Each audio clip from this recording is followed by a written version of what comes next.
So I didn't notice this whenever I was recording, but I had the wrong mic set in. So my mic's gonna sound very different, but you're gonna be able to understand me. It's not like it's bad quality, but I had the wrong mic on. So yeah, 10 out of 10 OP. Alright, I already recorded this video once, and now I gotta do it again because my audio messed up. So thanks, PC. I really appreciate you at times. I really do. So guys, today, what are we going to be doing? We're going to be going over all the Blood Knights, Season 2, and giving you my thoughts on them. We're going to try to do this within under 20 minutes, hopefully under 15 if possible. But yeah, let's get right into it. Alright, so let's go over our first contender, our first person, which is Swick. So Swick is a fire type, of course, fire demon type.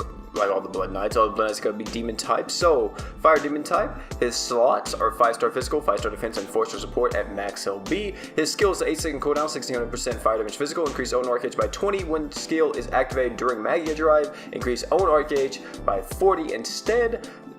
700 break, normal art, 12,000% fire damage physical for 10 seconds, increase all allies arc gauge by 3 per second, 1800 break, so in total you're going to get 30 arc gauge from that. His true art is for 180 seconds, enter Magia Drive. When own true art is activated during Magia Drive, deal 40,000% fire damage physical instead. Also increase all allies max HP by 20% and all allies physical damage dealt by 100% for 10 seconds, 3,500 break. True arts during Magia Drive. Abilities, increase skill CT recovery speed by 50% when near death, increase water resistance by 25%, and then also during Magia Drive, increase skill CT recovery speed and skill damage by 100%.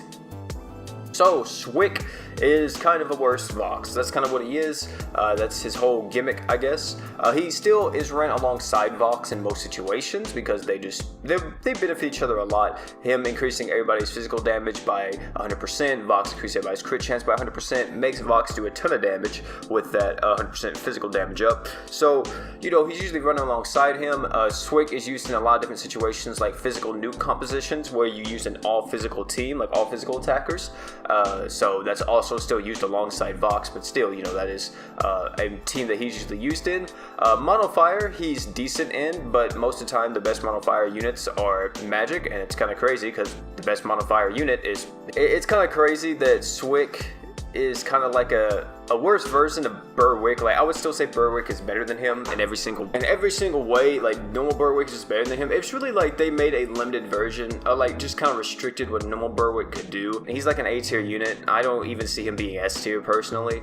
Like, he's just not really all that. Because the thing is crazy is like, why would you use Swick over Berwick on your mono fire team whenever Berwick is just overall better? You know what I mean? But yeah, I don't really think he's all that. I think he's decent. I don't think you should really try really hard for him unless you just really love the Blood Knights and you want every single Blood Knight. Apart from that, I don't really see it being a thing. Let's go into Rosetta. Rosetta, we're going to be talking about her kit, and we'll also be talking about her true weapon as well, because I think her true weapon is really good on her, and I think it's going to benefit you a little bit if you use it on it. So, Rosetta is a water type. She has 5-star support, 5-star support, and 4-star magic and max LB. Skill is 10-second cooldown, 1400% water damage magic. For 5 seconds, reduce all enemies' evasion rate by 10%. 700 break. Normal art, 8000% water damage magic. Randomly paralyzes enemy when own arts is activated during Magia Drive. Increase the duration of own Magia Drive by 15 seconds. 1700 break. True art for 50 seconds. Enter Magia Drive when own true arts is activated during Magia Drive. Deal 22,600% water damage magic. Also, all enemies water and magic resist are reduced by 35% for 10 seconds, and all allies except self gain 3 arts per second for 25 seconds. 2800 break. Abilities are during Magia Drive, increase magic damage dealt by 20% and gain 10 arts per second. Increase accuracy by 10% and reduce seal affliction and duration by 30%. So if you actually saw in the video where I said should you save and all that, like talking about all the units coming out, I specifically say that Rosetta's kind of a trap that I don't really like. Well, she kind of is. Like, in that regard, but still, Rosetta, but no, she's not. No, she's not. I mean, I'm pretty sure you'll catch a charge, but that's about it. You know, Rosetta overall is just like, I don't really like her too much. I don't think that she's that great. And the major flaw with Rosetta is that in order for me to start art genning with this unit, is I have to get 400 art gauge. because you have to get to the True Art first to activate Magia Drive. Then once you activate Magia Drive, yes, you are going to get 10 arts per second, but you have to work your way back up to 400 art, or not 400, but 200 art gauge just to activate your True Art so you can use actual art gener. And then once she's in that, she's not going to help herself at all. She's only going to help, you know, her teammates, so it's going to be harder for her to art gen. Now, of course, there's items in the game that are, you know, like Goku Uni and stuff like that she can use because she has 2 5-star support slots, which is pretty broken, if I'm gonna say so myself. That's pretty much what Sanji has, and that's why Sanji is so good. But Rosetta, the main issue with Rosetta is that she's very catering to, I want to say, the well player base more so, because yeah, if you are free to play, you can use Rosetta, but I think you're gonna get a lot more value out of her if you are someone who spends money, if you are someone who owns like 4 Malim's clothes, 4 Goku Unis, you know what I mean? Like, I think you are going to get a lot more out of her than just someone who only has maybe 1 Malim's clothes and then maybe like Sanji's, you know, swimsuit or whatever, or, you know, something like that. Like, I think like if you have like more of those AoE art gen equips, you're going to be able to do more with her because of that, because you're going to be able to get some insane art gen with that setup with the 2 5-star support slots, including Vox on a mono water team, like with, like, I don't know, like let's say like you use you know, them two, and then like Weaver, and who else is the last one? Like, I don't know, you could use Rimuru if you want just all support, or I would actually say probably go like someone else with a little bit more damage or something. But yeah, I mean, it just kind of sucks that her whole gimmick is an art gener, and whenever I put an art gener on the team, I'm not expecting them just to sit there and be a bot for their equipment slots. I want them to art gen for their entire team, and I mean, yeah, equipment does help, but whenever I put an art gen on the team, I want them to art gen. You know what I mean? Like, I don't want the equipment to. I'm using this unit to generate arts. And if this unit takes 400 art gauge to generate arts, that's a problem. That's why Weaver is so good and so broken, because he does it on his normal art. He gives everybody 20 art gauge instantly. And that's why Diaz is so broken. But people underrate Diaz all the time. This man got 30 art gauge instantly. Like, this is ridiculous. Like, what? I mean, I just think there's better options. I don't think if you want the most meta water team, I don't think I'll be using Rosetta. I think she's a cool unit, but I don't think she's going to be that great. Now, however, I do say if you are going to use her, I think that you should definitely pick up her. Her true weapon increases all allies' art gauge by 20 for 10 seconds and increase all allies' gauge by 2 per second, except self. But when equipped by Rosetta, you increase own art gauge by 1 per second and increases Magia Drive duration by 20 seconds upon the first activation of Magia Drive. Does not stack with similar abilities and increase magic damage dealt by 20%. So while she's in Magia Drive, she's going to get a total of 40% magic damage increase while equipped with the true weapon. So overall, you know, that's really good if you want to use that as well. That will help you out. It just sucks that it doesn't generate art gauge for herself. Overall, I don't think Rosetta is that top tier. I think that I could see why some people would say that she's, you know, about to break into that S tier, but I personally don't see that as being a thing. I mean, yeah, she's good, but she's not really like top of the line. Like, a lot of people say she power creeps Finn. I'm sorry, she doesn't. Like that. It's hard to power creep that guy too.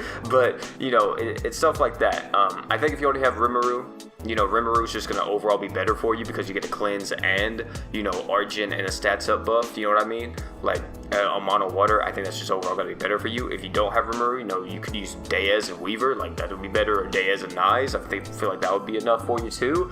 So, you know, I think you have other options apart from Rosetta, but if you pull her, don't be upset because I think that she is probably the best Blood Knight out of this entire, you know, season. Next, we have Leone. Leone is the light damage dealer for this season 2, I guess. So, light damage dealer, where she got OP.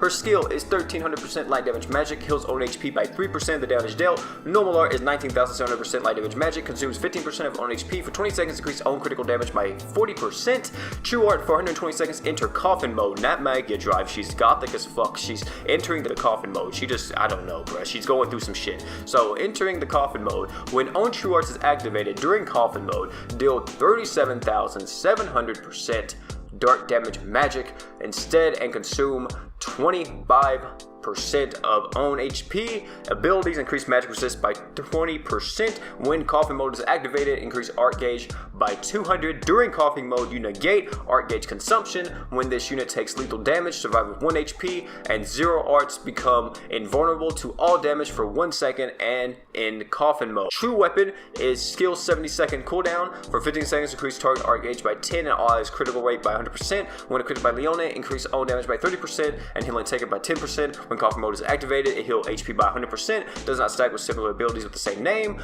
Increase magic damage by 20%. So I'll read her true weapon too because I want to talk about that as well. So Leone actually has a really cool kit, and I think she's a really cool unit. I think she's very unique in the sense that this is a unit that can spam her true art. Granted that she could die, but that's the whole point about it. That's the really cool thing, that for 120 seconds you pretty much get infinite true arts. And the cool part is a lot of people are like, well, she does dark damage but she's a light unit. To be honest, if she was a dark unit, this would be terrible for her because there's no really good dark healer at all apart from like what, Nier. So being on mono light, she has a lot of options. She has a Serpa, she has Mako, you have Fina, you have a ton of options on mono light to keep her alive.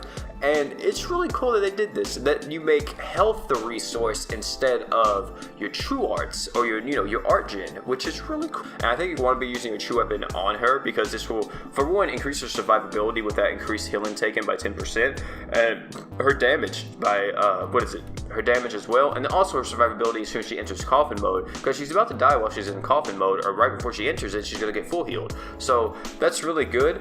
And then also her magic damage as well will be buffed as well, which will also help. So there's a lot of stuff that you could do for Leone. I think she's gonna be really cool. However, I think she's not that great. I think she's probably only A tier, but I think that she's really cool. I really like this unit, and if you pull her, I wouldn't be upset because I'm pretty sure she can out damage Freed. I mean, at this point, anybody can out damage Freed, but so like I think that she may be possibly the best light attacker, because especially if you can keep her alive, like she's just gonna do more for you than someone like Freed.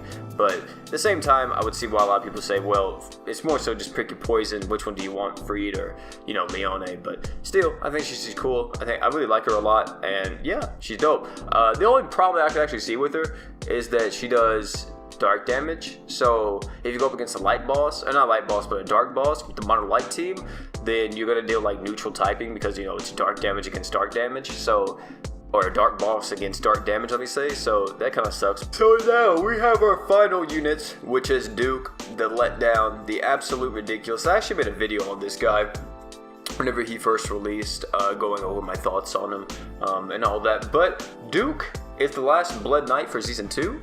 So OP, what do you think about him? Duke is the Dark Breaker, or he is just a Blood Knight Breaker, let me say. And he's actually pretty good. He actually becomes the best breaker in the game. So yeah, his skill is 2200% dark damage physical.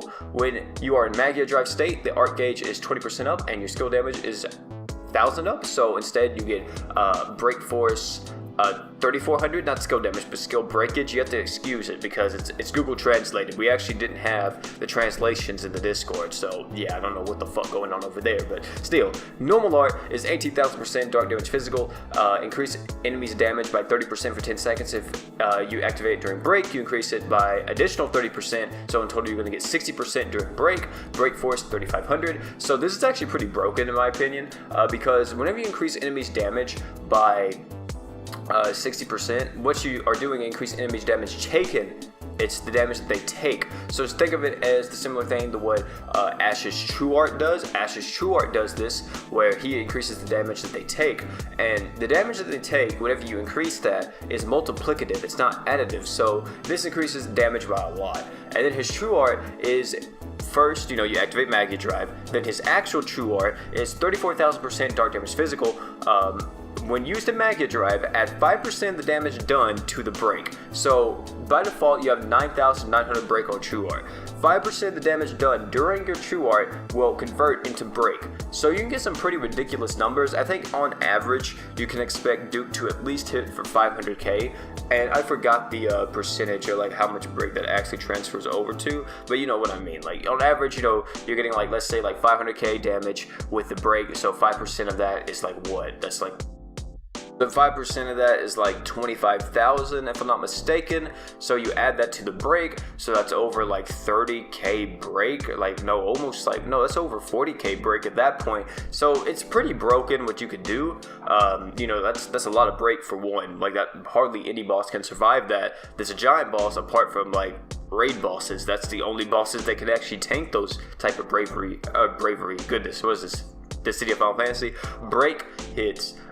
So it's pretty broken, and I think it's really good. Another thing is too is that he has the intimidation effect with his ability, like S does. He has the break value of a giant boss, which is really good. Does not work on raid bosses if I'm not mistaken. And he also has his Magia Drive passive as well. So he gets 100 arc gauge up whenever he enters Magia Drive, and then also breaking the boss will increase his arc gauge by 100%, which is really good. Not 100%, but 100. So you know he's gonna get 100 arc gauge whenever he enters. He breaks the boss, he's gonna be able to get another 100, which is really good. The only thing that I say that's a problem with the boy Duke is that his Magia Drive passive doesn't give him any break power, which not like he needs it. Or it would be really cool if like his Magia Drive passive also just gave him like innate break resist down. You know what I mean? Like his skill became that, like his skill got break resist down or something, because break resist down is still going to help him a lot, because sometimes even with this ridiculous number you may not be able to break some of the giant bosses in the game. But still, he's really good. He's really cool because as soon as you break with the True Art, right? Let's say you use the True Art. You break with the True Art, you instantly get 100 arc gauge back. You use the normal art, you get that increased damage buff. You're on like a mono dark team or something. Everybody just starts letting off their damage. They're going to do an insane amount of damage and just insta kill the boss. Also, his slots are 5-star physical, 5-star physical, and 4-star defense. I don't know if I'm going to be able to put that on screen because, yeah, it's going to look kind of messy. So, still. But you know, that is going to be pretty ridiculous. So, you know, with 5-star physical, he could use something like what is it? A Daisy Spear? I forgot what it's called. But Daisy Spear, his other 5-star physical, he could use something like he could use like Mav if he wanted to for more break power if you want to just cap out on that break power, or you can use something for Argent if you want to. 4-star defense can be, you know, just for anything, you know, it's a filler item, you know, put it for whatever you're fighting against. So very flexible slot there. Overall though, I like Duke. I think he's a cool unit. I know a lot of people were depressed about him because a lot of people wanted him to be the new thing that pushes Mono Dark to the next level, and unfortunately he's not. You know, that's coming a lot later on down the line with like Dark Cilia, Shuri, Dark Fit, and Darkane. So you know, that kind of sucks, but still, Duke is really good. I think he's a really cool unit. If you pull him, don't be upset, because like I said, I really like Duke. I don't think he's a bad unit at all. I think you have a lot of uses for him and stuff like that. I think he's gonna be cool for you. So yeah, guys, that is what I think about all the Blood Knights coming out. That's gonna be the end of the video. Thank you all for coming out, man.